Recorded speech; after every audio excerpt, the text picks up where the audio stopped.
Bonjour à tous, c'est Charles et bienvenue dans Flashback, votre podcast qui retrace l'histoire des sports américains. Et comme tous les jours, on retrouve notre feuilleton historique qui revient sur les grandes dates ou les grandes figures de l'histoire du sport américain. Et en ce 16 mars, on retrouve la MLB avec le recrutement par les Oakland A's d'un joueur très spécial, Herb Washington. En effet, le 16 mars 1974, Herb Washington sera recruté par les Oakland Athletics et ne frappera jamais une seule balle. Alors tout d'abord, qui est ce Herb Washington ?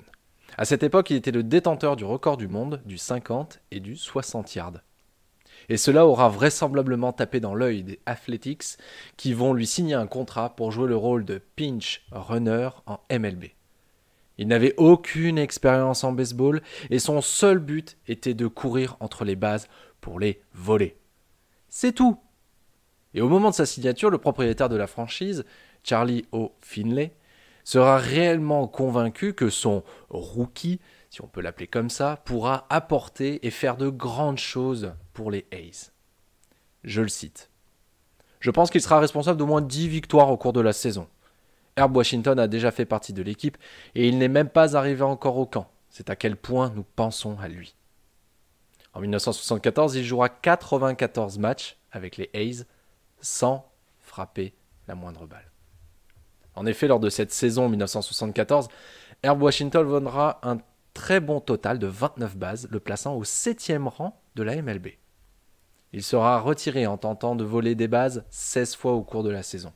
Et il sera d'ailleurs retiré sur un vol de base lors du match 2 des World Series 1974, après avoir remplacé Joe Rudi, qui venait de réaliser un coup sûr simple. Les A's étaient menés d'1 point à ce moment-là, et Washington avait donc pour mission de remettre les deux équipes à égalité. Sans succès ce coup-ci, les A's perdront cette rencontre, la seule de ces World Series. Pas de problème, ils les remporteront pour la 3e fois de suite. Première franchise depuis les Yankees entre 1949 et 1953 à réaliser le three-peat. Herb Washington a reçu sa bague de champion, mais n'a pas duré longtemps dans les ligues majeures. Après 13 apparitions en 1975, au cours desquelles il a récolté 2 autres bases volées, le coureur de classe mondiale a été libéré. Herb a poursuivi une carrière réussie en tant qu'homme d'affaires, possédant plusieurs franchises de McDonald's dans la région de Rochester. Les A's s'étaient fait une spécialité de recruter des spécialistes de la course avec plus ou moins de réussite.